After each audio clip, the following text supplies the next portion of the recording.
Halo semuanya, selamat datang di channel yang tidak layak untuk dihina ini. Sebelum kita mulai, atur posisi santainya, bakar rokoknya, seruput kopinya, dan mari kita berhayal. Kita lanjut ke alur ceritanya. Tanpa diragukan lagi, metode terbaik untuk menangani seorang assassin adalah dengan menggunakan pertahanan yang kuat, yang dikombinasikan dengan kekuatan yang lebih brutal daripada yang bisa ditahan oleh assassin itu. Karena alasan ini, pilihan Fang Zhu dapat dikatakan sangat bijaksana. Vajra beruang raksasa mengulurkan tangannya, lalu mengambil Fang Zhu dan meletakkannya di bahunya. Kemudian, sosoknya yang besar berdiri tegak. Beruang Vajra ini memiliki tubuh yang kuat, dan setelah berdiri tegak, tingginya hampir 4 meter, tubuhnya yang megah tampak seperti gunung kecil. Dia perlahan-lahan mendekati Chai-Er, yang tampak sangat kecil jika dibandingkan dengan beruang tersebut. Gigantic Bear Vajra adalah binatang ajaib dari tingkat ke-6 yang memiliki kemampuan bawaan unik yang dikenal sebagai Earthly Roar, yang mampu menghasilkan gelombang kejut untuk meluncurkan serangan ke segala arah. Fitur terbesarnya adalah kulit tebal yang menyelimutinya, kekuatan pertahanannya dan kekuatan fisiknya itu cukup luar biasa. Mengambil langkah besarnya, ia bergegas ke arah Chai-Er. Dengan cahaya dari tongkat Fang Zhu, kecemerlangan yang berwarna kuning lembut menyelimutinya beserta Vajra beruang besar, dan membuat tubuhnya tampak menempel di bahu Vajra beruang besar. Tidak peduli bagaimana Vajra beruang raksasa bergerak, dia tidak akan terpental. Dan pada saat ini, Chai-Er tiba-tiba bergerak. Gadis yang buta itu bergerak seperti hantu, karena dia dengan cepat menghilang dalam sepersekian detik. Kecepatannya terlalu cepat, tubuhnya sudah pergi jauh dan meninggalkan bayangan. Jarak yang digunakan untuk memisahkannya dari Gigantic Bear Vajra, itu hanya 10 meter, tetapi dalam sekejap, dia sudah tiba di depannya. Di bawah kendali Fang Zhu, kakinya yang besar menginjak tanah, dan dengan suara keras, Earthly Wafes diluncurkannya, dan gelombang kejut berwarna kuning langsung tersebar ke segala arah. Namun, Chai-Er telah mengejutkan semua orang sekali lagi, dengan kekuatan luar biasa yang dia perlihatkan. Tanpa menghindar, tanpa melompat, dan tanpa mundur, dia maju dengan tongkat bambunya, lalu dia membuat gerakan menebas. Saat bayangannya berkilauan, itu adalah sebuah pemandangan yang membuat semua penonton terdiam. Gelombang kejut di sekitarnya secara tak terduga dibubarkan di depan Chai-Er, sama seperti mereka dipukul oleh pisau tajam, gelombang itu tidak memiliki efek pada kemajuannya. Detik berikutnya, Fang Zhu tidak bisa melihat sosok Chai-Er lagi. Para pesaing lain yang sedang menonton hanya bisa melihat dua cahaya berwarna emas gelap, sebelum kekuatan pertahanan yang menakjubkan dari Vajra Bear Gigantic itu tiba-tiba ditembus. Suara bang segera berbunyi, saat tubuh beruang itu jatuh berlutut dengan raungan sedih. Dua jejak darah muncul di atas lutut yang mengalir dari pecahnya persendiannya, dan segera, sesosok pendiam muncul di punggungnya, dan meninggalkan asap biru di belakang. Dengan kakinya yang berada di kepala Vajra beruang raksasa ini, ujung tongkat bambu diarahkan ke leher Fang Zhu. Tidak ada yang meragukan fakta ini, bahwa dia hanya perlu sedikit gerakan untuk segera mengakhiri hidup Fang Zhu. Tak bernyawa, Fang Zhu tampak sudah benar-benar tak bernyawa.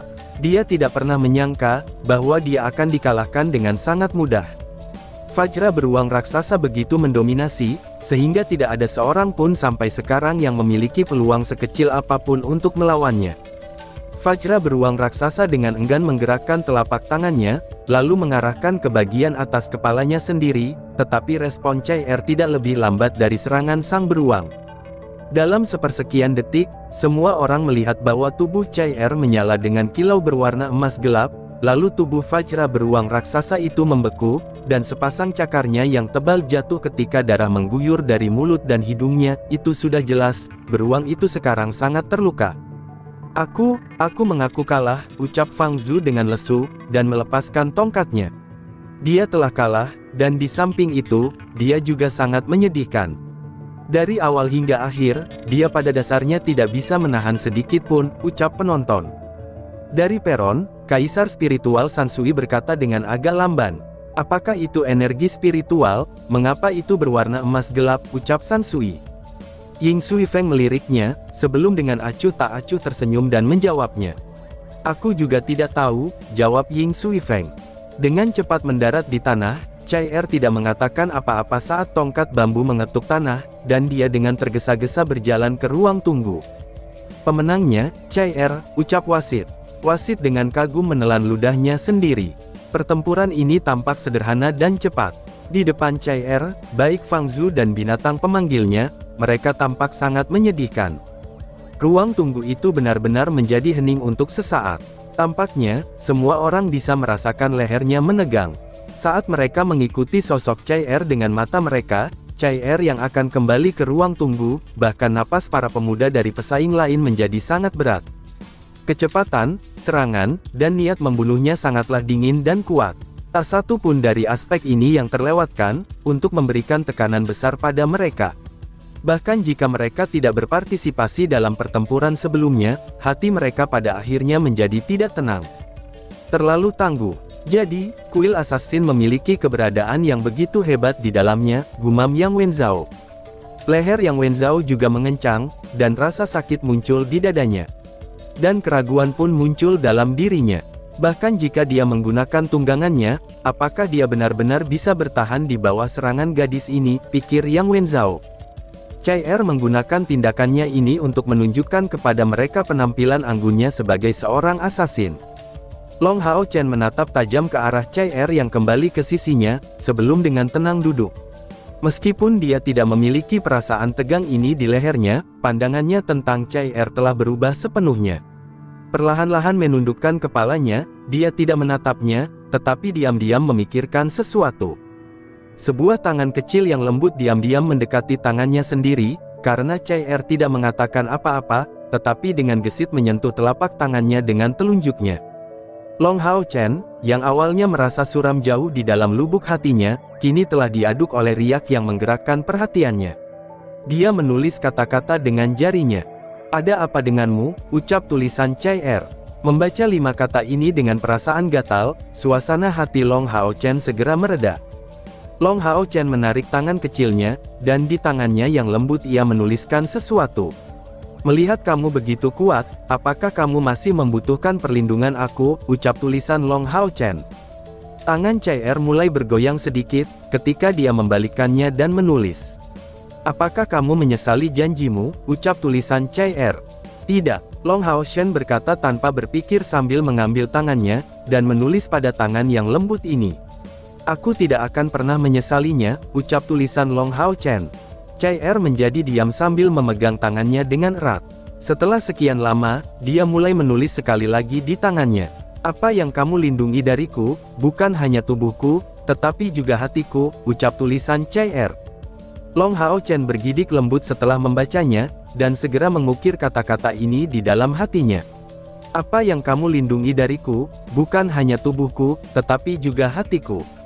Dalam sekejap, dia merasa seolah-olah ada sesuatu yang sangat menusuk hatinya, dan membuat semuanya menjadi jelas sekaligus. "Itu betul. Aku harus melindunginya, apakah penting kalau dia itu kuat atau lemah? Aku seorang lelaki, hanya karena dia tangguh, apakah itu berarti aku tidak bisa melakukan apapun untuk melindunginya?" pikir Long Hao Chen. Chai hanya memegang tangannya secara diam-diam, dan setelah ragu-ragu sedikit, perlahan-lahan dia mulai bersandar di bahunya. Dalam kontak yang instan itu, hati sepasang kekasih itu menggigil deras, karena Long Hao Chen jelas merasakan tangan Chai menghangat. Li Xin duduk di sisi lain Long Hao Chen, dan terus memperhatikan aktivitas mereka. Dalam sekejap dia melihat Chai bersandar di bahu Long Hao Chen, dia pun merasa iri. Bahkan, mereka duduk di baris pertama, dan di samping semua pesaing lainnya. Dan hampir semua orang bisa melihat apa yang terjadi di barisan depan. Pada saat ini, hampir tidak ada yang memperhatikan pertandingan ke-8 yang terjadi di stadion, dan semua mata terfokus pada sosok Long Hao Chen dan Chai saja.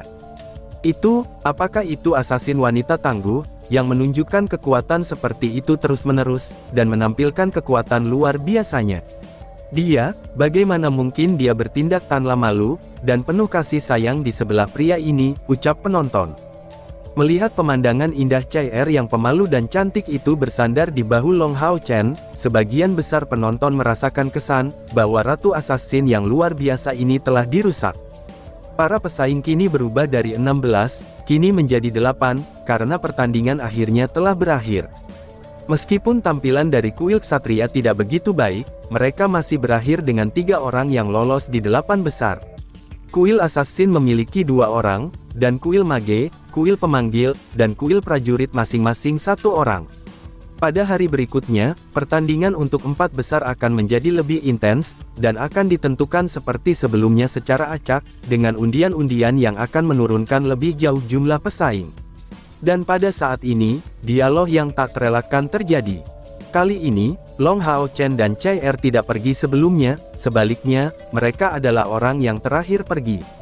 Li Xin tidak tinggal lama, sehingga dirinya tidak mengganggu mereka, dan dengan diam-diam serta sedih meninggalkan mereka. Aku ingin mengundang kamu untuk makan, apakah kamu mau?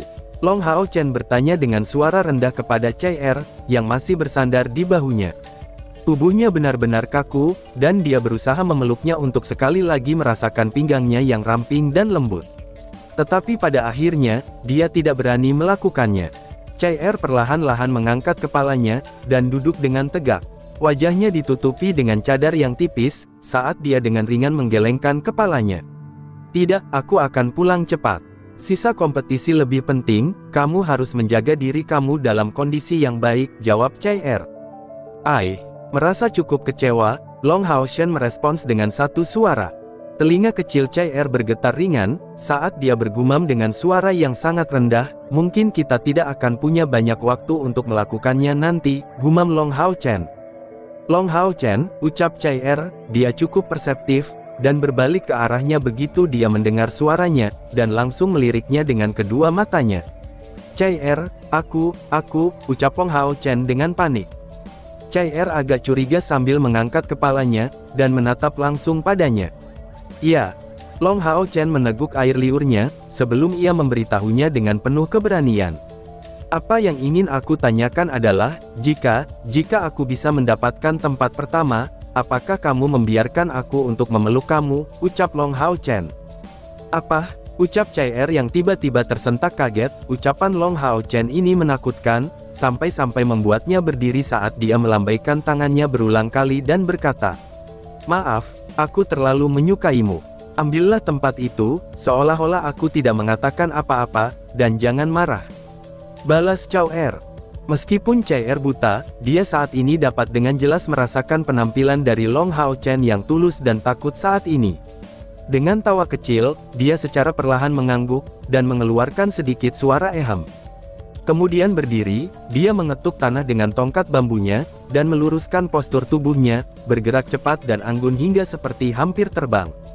Chai Er, pelan-pelan sedikit, ucap Long Hao Chen yang takut dia akan terpeleset dan jatuh, dan dia buru-buru mengejarnya. Di sudut platform yang ditinggikan, Han Qian dengan keras melambaikan tangan yang terkepal. Anak yang baik, dia masih sangat muda, tetapi kemampuannya sangat unggul. Yingzi, apakah kamu melihatnya? Sebelumnya, gadis kecil itu meringkuk di tubuhnya. Wahahaha, sepertinya hal yang diharapkan ini akan segera terjadi, ucap Han Qian. Ying Suifeng merasa sangat muram saat berkata, "Perkembangan ini terlalu cepat," ucap Ying Suifeng. Dengan ekspresi tersenyum, Han Qian menepuk pundak Ying Suifeng sambil berkata, "Saudaraku, terima kasih. Terima kasih kepada Assassin Temple kamu yang telah menumbuhkan bakat luar biasa." "Aku sangat senang," ucap Han Qian. "Tapi, aku benar-benar tidak nyaman tentang sesuatu hal. Little Han, kamu tetap terjebak di kemacetan peringkat ke-8 untuk menuju ke ke-9 untuk waktu yang cukup lama sekarang. Bagaimana jika aku membantu kamu untuk membangkitkan potensi kamu?" "Aku yakin, tetua yang tidak akan mengeluh tentang itu," ucap Ying Suifeng. Dan tiba-tiba saja bersambung, "Sekian dan terima kasih banyak."